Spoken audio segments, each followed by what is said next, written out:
It's Tifa. Me say me no follow back and be a leader of road. Silent swagger me with talky blood. Who not like it? Hush, my thing just hard so. Sure, me and me style and well bossy with it. Bossy with it, we well bossy with it. Them try it and wonder why it no fit. Why it no fit cause them no bossy with it. Loving at the flavor and no sugar for the mix. Bossy with it cause them no bossy with it. But me a in China and I wonder why it trip. And why it trip cause them not authentic. Greetings and welcome to Jesse I Interviews. This is a podcast which aims to contribute to the oral history of reggae and dancehall music by presenting interviews recorded over the last few decades with a range of singers, musicians, producers, and even the odd journalist. I'm Jesse I, and I produce this podcast on the lands of the Wurundjeri Woiwurrung people of the Kulin Nation here in Naarm, otherwise known as Melbourne, Australia. This episode features Jamaican dancehall artist Tifa. I spoke to her 12 years back at a small studio in Kingston called Nanook. Let's get right into it. No long talking from me. Jesse I interviews Tifa back in July 2012. So if you think say you walk get it one time, you must have out of your mind. And if you think say you walk get a one wine, boy not this time. I'm in the mood to get rude, so baby come and bring it here. Whisper something that's in my ear, make my wine my rear. Catch my bump up on your big R6, bust a wheelie then my ride whip on it like bro. I got the motor running, circle like a wheel, baby tell me when you're coming. I know you not like my ex, I come here make we burn him. Hot up to head fiend, years bumper bumming like boom. Me got the dynamite body, wine for my man like a girl wine for Addy. Yes up, French cut, hot girl now we are bagging. Click, picture take Facebook.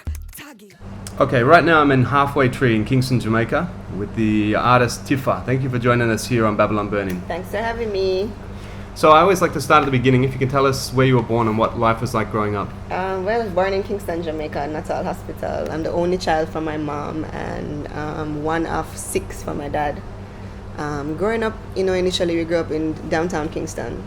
That's basically the ghetto, and then we evolved and went uptown, But it was cool growing up downtown because my grandmother had a bar and a restaurant and like her little gambling thing going on. So I would see a lot of things at an early age. I'd hear a lot of music as, it was very accessible to me. The sound box was always like strung up.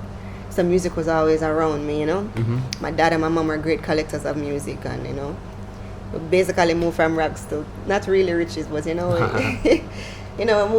up to the suburbs and thing. And growing up there it was cool also. It was a complete change though, because by that time, my daddy had amassed, a particular amount of wealth and, was started to go to prep school and, I had like pet horses and stuff, and it was a drastic change. Right.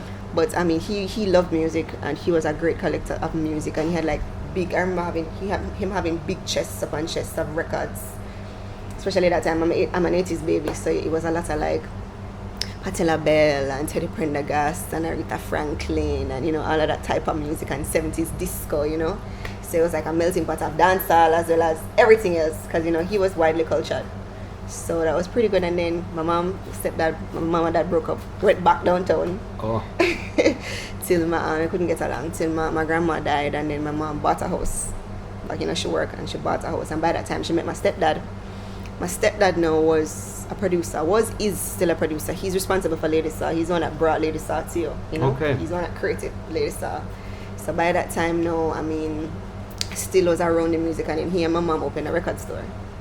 They had a record store, Diamond Rush Records, and in Skateland Plaza. Diamond Rush produced records as well. I have records on Diamond Rush. From Lady Saw, from Ghost, from Sizzler, from Luciano, from Master Kifis, you name it. So I basically kind of grew up, in and around music. Right. And I remember always being the envy of kids at school because I always had the new music. You know what I mean? I could just go to the record store and take what I wanted. Or my uncle also had a record store in Canada also, so I'd go there. I used to see my mom like go to Tough Gang and Dynamic Records and buy records and press records, for like.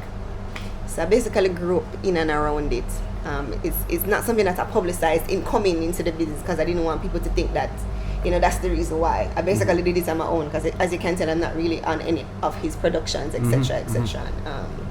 So growing up, it was about music, it was about school, because school was very important in our household. It was myself, two other stepsisters that belonged to my stepfather, and another adopted sister that I have. And school was very important because they went to good high school with my mom, both my mom and my stepdad, and basically we could get away with stuff as long as we carried in good grades. And I was just into the performing arts, especially from a young age, and growing up downtown with like all of my cousins would sing I'm Not Your Superwoman and have dancing and singing contests. You know, when you have a big family you tend to.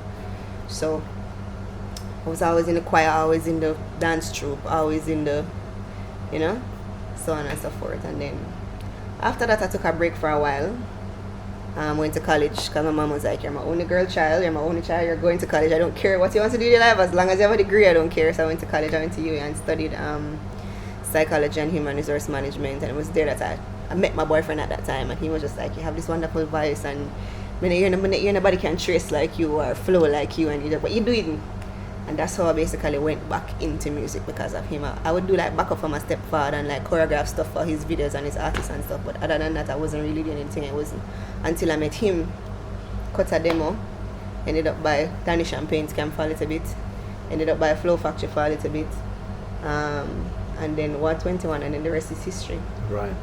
So Ward 21, is that when your career went to the next level? Definitely. Ward 21 is based, as I would say in Jamaica, who boss you. Mm-hmm. Ward 21 is basically who boss me, you know what I mean? And I'm grateful for them because women have it hard, but I don't think I had it as hard because they were there to protect me. You know what I mean? They were there to say, listen, she's about her music.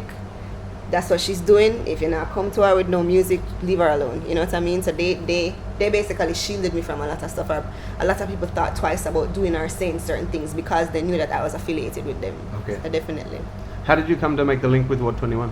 My cousin actually knew Suko. Okay. They came from the same area. Mm-hmm. Cousin knew him, and my cousin was like, you sure you want to do this with your life? And I was just like, yeah, man, I want to be an artist. And he was like, are you sure? And I'm like, yeah. I met Suko in a gas station in 2005, and I handed him my CD, and I was just like, listen, I sing all my songs, I DJ all my songs, I do all my harmonies, so you don't have to do anything for me. I know you guys think that female artists are a lot of work, but you don't have to do no work for me. I was just like, you're feisty, and I was just like, listen to the CD and tell me like it. And he liked it, and then I did a formal audition for the rest of the group. As by that time, you know, they were still kind of affiliated with Jammies. Mm-hmm. So, you know, back in the Jammies days, you'd have to do an audition. So I did a formal, like, live audition for them, and they were just like, yo, this girl is wicked. By that time, they had already known, like, Timberlake from before, and then afterwards, Natalie came into the camp. So, right. Yeah. Can you remember what song you performed when you auditioned for Ward 21? I think it was I Will Survive. That is my audition song. I have, there's a rendition that was done 1995 by a girl called Shantae Savage. I Will Survive. I actually sang. I didn't even DJ that night. I sang that song for them. Okay. In terms of music on the streets, what was the first tune that bust you? The first two, unofficially I would say Kitty Police, but officially I would say anywhere between Cranny Girl, Bottom of the Barrel, and Spell It Out. You know what I mean? Mm-hmm. So underground-ish, when people started to call my name was Kitty Police for TJ Records. And then when I did Cranny Girl and Bottom of the Barrel, like, whoa, this girl. And then when I did Spell It Out, it just cemented everything. Right. So what was it like, you know, hearing your music on the radio and in dances for the first time? The thing about it is, I still haven't gotten used to all of this. It's weird. I know after 5-6 years, like, you're supposed to probably get used. I still haven't gotten used to, because I'm a very private person. I love to be in the studio. And when it mix and I hear the finished product and I like the finished product, then that's it. I don't even listen to it again. You know what I mean? So it's kind of surreal when you hear people pulling up your thing or people running it down on the street, or you hear a whole auditorium singing your song. You know, it's kind of surreal. I still haven't gotten used. The first time I heard myself, though, I cried. I was just like, Mom! Mom! But yeah. What about the name Tifa? Well, my real name is Tifa Brown. So my mom didn't even know what she wanted to name me. I was like nameless for 2 weeks. And then she went down to the African Institute. It's actually Muslim African for gentle, feminine. And then after she found a name, she was like, I need a pet name for you, because I was like Baby Miller for 2 weeks. And then she just took off the la, and then ever since she's been calling me Tifa, and it just stuck with me. Okay. So I'm not pronouncing it wrong. It shouldn't be Tifa then. No, it shouldn't be Tifa. My right name is Latifa, but it's Tifa. Okay. It's a nickname. Alright, so tell me about TNT. TNT unofficially came about because Max Glazer wanted to. He loved us. Max Glazer from Federation Sound. And he wanted to do a mixtape, and he was just like, yo, if I put these three crazy girls together, and we're already powering in the Ward 21 Bada Bada Gang circle, this should be something special. So he came, and you know, we did the mixtape, and that's how basically TNT was formed. It wasn't like TNT is not actually a formal group because we don't even have an official song. You know what I mean? Yep. If you check it. It was just the mixtape, and it was the three of us and three girls and three different personalities and three crazy girls, and we just got buck on that mixtape, and it broke barriers. It seems to me, looking from outside, that Max Glazer is trying to market TNT like a MIA or Diplo sort of thing. Mm-hmm. Do you think there's some truth in that observation? I mean, I would more say dancehall Spice Girls. Okay. You know what I mean? Mm-hmm. Yeah, I'd more say dancehall Spice Girls, because what you got on that mixtape was just us just freestyling, writing lyrics in the studio, and what you got was us. Yep. You know what I mean? We weren't trying to be like a Diplo vibe, we weren't trying to be like a MIA vibe. When you got Natalie is the crazy, quirky kind of vibe, Timberlake is the more sophisticated girly girl, and I'm just the dancehall girl, you know what I mean? All right, well, what about the place of females in this industry? Because it is a very male-dominated industry still. And it's one of the things that we always sort of rue, you know, the lack of women in the business.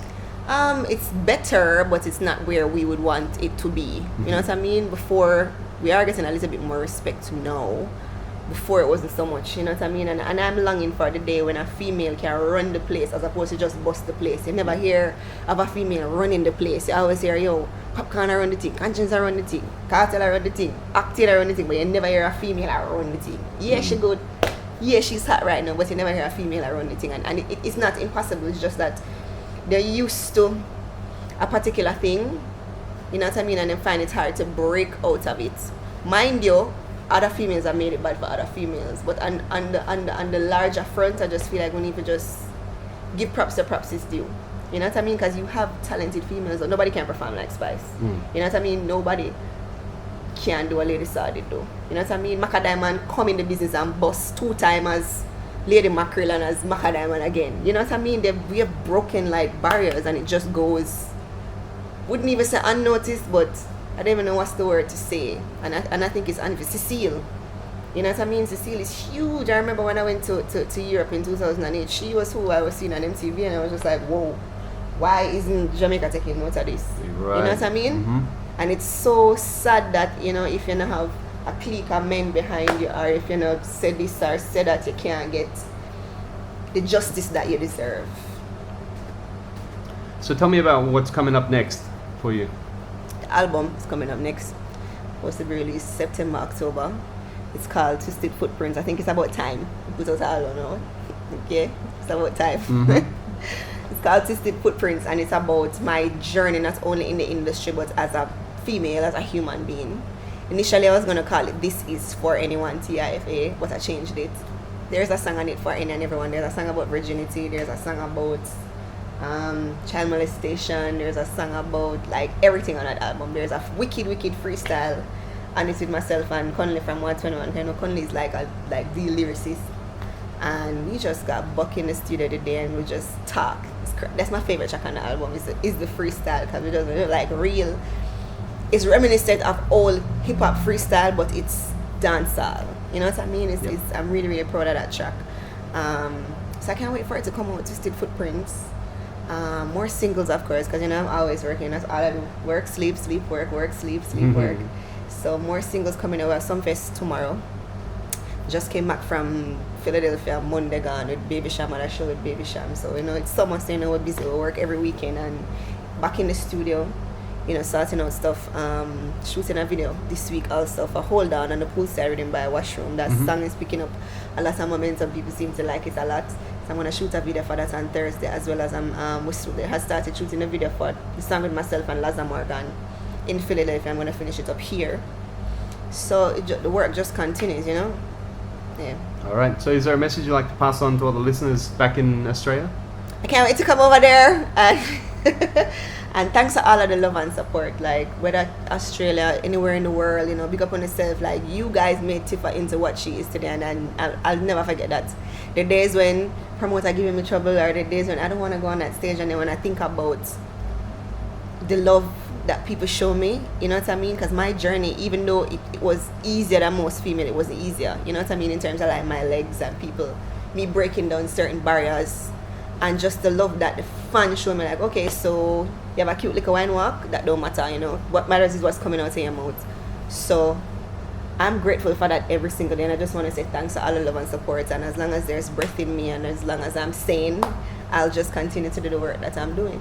All right, respect. Give thanks for joining us here on PBS. Blessed love. Nice one. Can I get a couple jingles for the radio, please? Yeah, sure, no problem. Or maybe we should do them in the studio. It'll sound better on the mic. Yeah, Probably. probably. Especially with this background. Yeah, that was really good. Thank you. I wanna wine on you, so baby wine me too. Why come wine pon me body, wine pon me body. Why come wine pon me body, wine pon me body. Why come wine pon me body, wine pon me body. Why come wine pon me body, wine pon me body. Tifa speaking to me there back in July 2012 at Nanook Studio in Kingston. That was my wife, Troublemaker, there at the end saying that was really good. Troublemaker was actually the reason Tifa was there that day, as she had reached out to her wanting to voice some dubplates. It worked out well for me. I even jumped in on the dubplate session and voiced a special for Chantdown as well. Tifa mentioned her legs there at one point, and listening back to this again now, I have no idea why I didn't ask her about that aspect of her life. She was actually born with Blunt's disease, which is a bone disease where your inner bones grow faster than your outer bones. She said she could always walk, but she walked funny, like a crab, with her legs at a 45-degree angle each. She had corrective surgery to fix it and was in a wheelchair for a while after, but now she can walk, run, dance, and do everything. A pretty big oversight, I think, for me not to ask about that at all, but at the same time, I guess it's good not to define people by their disabilities or challenges too much. That's it for this one. A big shout out to my Patreon supporters, who you can join over at patreon.com/Jesse_I_interviews for as little as a couple bucks a month.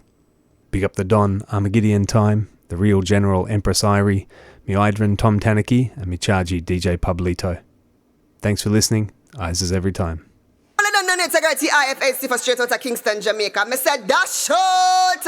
All of my men better Australia, hot girl them chat down. You don't know in a Jesse I. Ras crucial about the DEM. Who can move on no come out? I want me say. Move your body, chop. Move your body, every girl get wicked. Who still can't do it, them thing look sticky. A girl segment time again, so let me out. Cause me just want that shoot when chat down a play. Bubble up a wine up me body, that shoot when Jesse I in my play. Bend over where the hell crucial did, that shoot when me hear them a play. Bubble up a wine up me body, that shoot. Chat down, what me say for do? Dash out me body like a dog in a heat. Jump spread out and rock to the beat. Whine it to the ground pan the cold concrete. Cause me comfy broke out, no catch, no take seat. Liquor na me system, me thing well nice up. What's in a my cup stays in a my cup. I chat down a place, so wanna give me the same touch. Pull up the tune, make me get mad in ya. Dash shoot and rush crucial a play. Bubble up a wind up me body, dash shoot when Jesse I in my play.